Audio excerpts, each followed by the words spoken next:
Ryan Fee for Twitch and Upswing Poker. We're playing the motherfucking cage right now. We just ran a real sweet bluff versus some guy who took a real weak line. I'll see if I can't make it smaller. I'll just have it dominate the window. So he raised from middle position. I decided to call Ace Queen. I could have easily just 3-bet and then I just called the 4-bet. I just didn't want to bust the cage before we even started streaming. So I just decided to call. If he bets so small on the flop, I'd have to call. The turn, I'm really at very low in my range, and I have a chance to improve, so I bet. He calls at this point. I think he probably has a pair and a straight draw. The river is another terrible card for him, and I just got to go, just put my dick on the table, basically, let him know who's boss. And we won.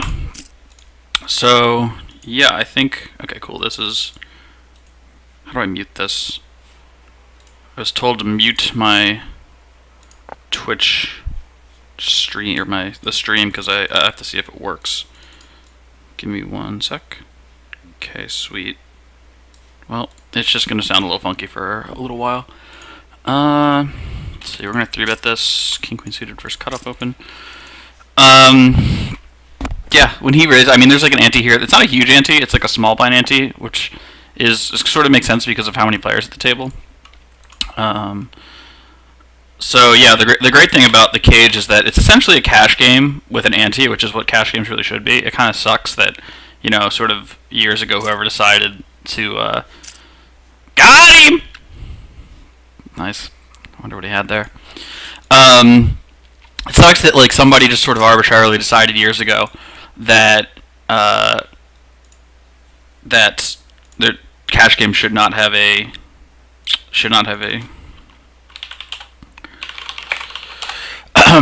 ante. It's really made them nitty and kind of like not as much fun. That's like the one nice thing I really will say about tournaments is that the ante encourages very loose play. It's a lot more interesting in that regard, and I really wish that cash games would do the same. It's a shame I end up just substituting playing a lot of tables to make up from being bored and having to fold a lot. So anyway, the top right table is the cage. Cash game base. It's like a cash game tournament with an ante. We're going to be playing like complete assholes, playing like every hand, because we're playing against a bunch of donks and there's an ante. And then the top left table, which actually you can see all these. Top left table is just a $100 tournament. I know a lot of people stream tournaments. I don't know if Twitch likes tournaments, but I decided to hop in one. And then the bottom two tables right now we only have one 2-4 cash game. We'll be hopping in another cash game as soon as, I think we're on some lists. So see what happens. Nice, it's coming. Sorry I yelled at the beginning of that. I won't yell again. I didn't realize what that would sound like. So yeah, I'm gonna hop in. Let's see. Oh, nice 3-6 cash game. Versus your boy Tacto. Actually, we should take position on him.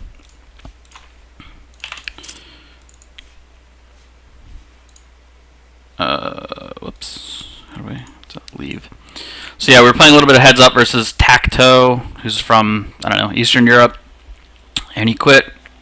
Probably because there's like other action, or maybe he's playing the cage. So, but now there's a pretty hot 3-6 table with a green note. Green note for me is a recreational player, so we definitely want to hop in there. The yellow notes are regs. I'll probably put that in the FAQ. And the orange notes are these weird short stackers that seem to come from somewhere in like either Russia or Spain, and they play kind of funky. I actually haven't played enough with them to know what they're doing. But in general, the 40 big blind stacks try to use their stack size in order to either open a lot or 3-bet you a lot to leverage the fact that it's very difficult to 4-bet them because you have to 4-bet all in. I just do it anyway because I know they're full of shit. But yeah, they'll do some sort of like weird short stacky strategy like that. And then the red note, which I think I only have one of, is like it's like a reg that has made a like very questionable play, and it just I'll just pay close attention to the hands that I'll play versus that player. because they're like up to no good.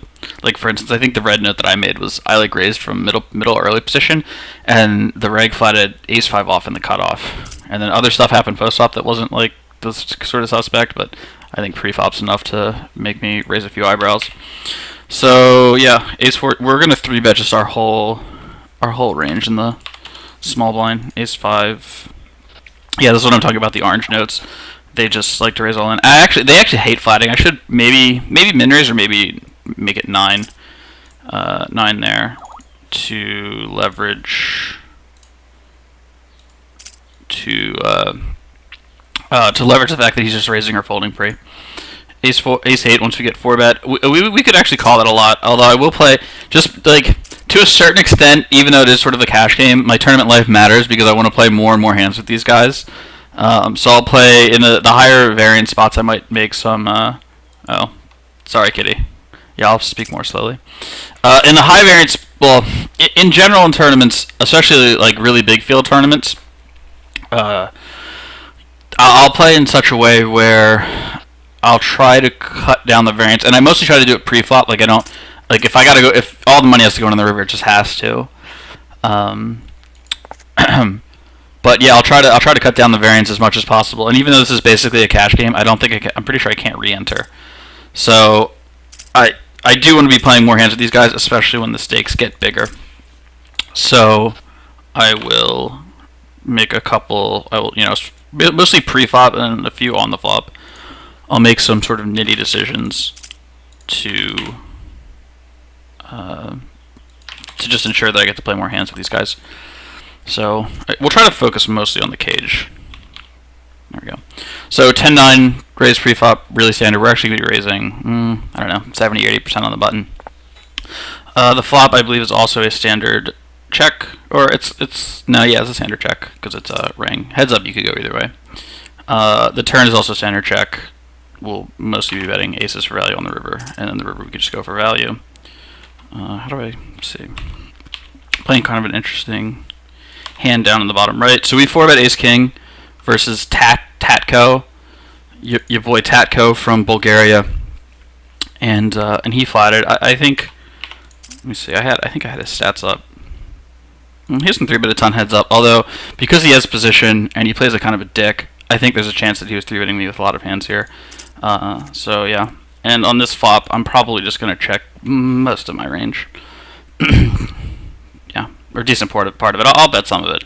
This is almost certainly gonna always be a check. But you could bet it sometimes as well, but mostly checking. He bets really small. We check call. He checks. Probably gonna win, unless he has like ace. He could have ace 5 or 7-5 or something like that. But yeah, we're probably good to go. He could also play in such a way where he checks back some of the hands in his range, because he wants to just bet a lot. He was supposed to bet everything on the flop and then check and defend, but that is not the case, and he just gives up. Good for us. I guess I'll just keep the action on the heads up. I don't think he's gonna play us very long, so I'll just try to keep the action on the heads up for now. Oh yeah, I should look at the chat. Yep, Evil Empire's on Twitch. Yeah, Mo is super tilted. Although Mo is actually, I think Mo is I believe Mo is, he's doing something for Poker VIP. So I'm on a, no, I wanted to be on like a 90-second delay, but my Twitch guy said that I was not allowed to do that, so I'm on a, I think we're on a 2-minute delay, 3-minute delay. I really like could care. I don't think it's gonna like matter. I think they could see my cards and I'd still probably win. Let's see. Yeah, JMO was doing something for Poker VIP. I'm not sure exactly what. You'll have to follow up with him. But yeah, I don't know. JMO's not as cringe as you would think. I got my boy Russell Thomas. Shout out to Russell Thomas. Let's see. Ace 4. Okay, Ace 4 is like basically the nuts. I mean, he could check a couple flushes. They would probably be the nut flush. But yeah, Ace 4 we're definitely playing it as if it's the nuts. We kind of want to make the turn a little bit frustrating for some of his pair plus flush draw hands, so we're going to bet a little bit bigger. We're going to bet a little bit bigger on the turn. Shout out to my boy V Prem Music. Oh no, always like listen to dope music when I play. Although we're not going to listen to music now because we got to focus to get paid.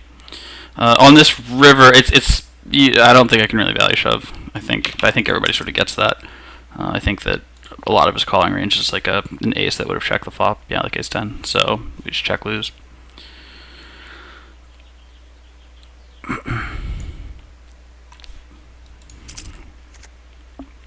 Seven, eight, raise fold. I think. Let's bust out Equilab. Let's see like what we're raising on the button. So what did I say? Like 70? It's like a 75%. 75% on the button. Oh, you guys didn't see that, right? Of course. We'll switch to. Oops. So this is going to roughly be our cage button opening range, which means that King 8 off and the cutoff just barely misses. King 9 is definitely a play. All right, he is done. So we'll just focus on the cage. Oops. Uh oh. Shit. All right, I just accidentally took every table and tiled them using ACR software. Give me 1 sec. I will fix it. If you guys have any questions about strategy or really anything, just let me know in the chat. I'll be happy to answer them. Also, please check out upswingpoker.com. Like I said in the info, Doug and I have spent many hours writing about all different kinds of pokery topics, concepts, ideas in there for free.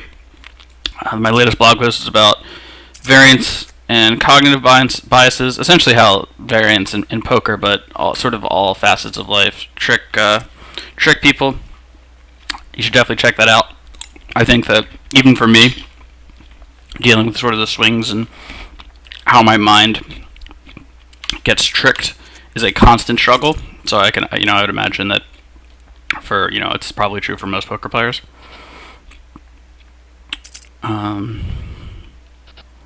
Oh, nice. We got Potential. What up to my man Potential? Thanks for favoriting my tweets, dog. It's good to know that somebody cares. Alright, nice. We got another cash game. Throw that in here.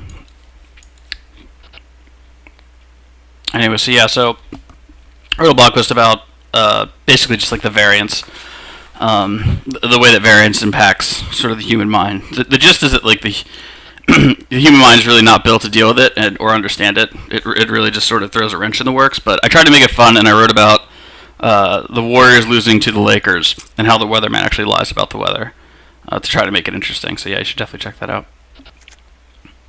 All right, ace 5 suited. So this bro just limp folded onto the gun. I'm gonna go ahead and give him the green note. M Fury also, I'm thinking he's green. So we call ace 5 from the hijack raise. I think that my guess is that Vegetables is probably playing somewhat loose there. So I don't think it's a particularly strong range. Although definitely stronger probably than his open range. The flop we would check call because we have the backdoor flush draw. I think probably we would check fold without it. And okay, this is interesting. This is actually, I think, not a check raise. This is just a bet. How much should we bet? How many 5s is he? Doesn't have enough 5s in his range, so I think this is actually an overbet. Let's see the.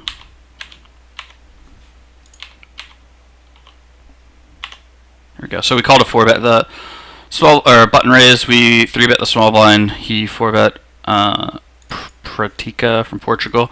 I've noticed one thing about these games, the ACR games, that they're a little bit more passive pre-flop. So I think this maybe represents slightly more strength than some other more aggressive games, but I still don't think I can really fold. Given his I think I made it 7 big blinds and he made it 18. I think I just have like the pot odds that are correct to call there. 3s, not even with the ante, he's raising big enough to where I can let this go in the small blind. And the river's quite interesting with ace queen. I have a couple pairs, but I otherwise have high card floats. So I think I should bet. The problem is that a lot of his 4-bet bluff range is actually like ace something. So now he sort of has the nuts. So I just think I should bet, but not bet. I think just around 1/3 is probably. I'll also certainly have to check some of my aces here. This time I'll just happen to bet. Interesting that he folded and folded kind of quickly, which, I mean, I would assume that his folds would be pocket pairs, or maybe he has some bluffs, like, I don't know, 7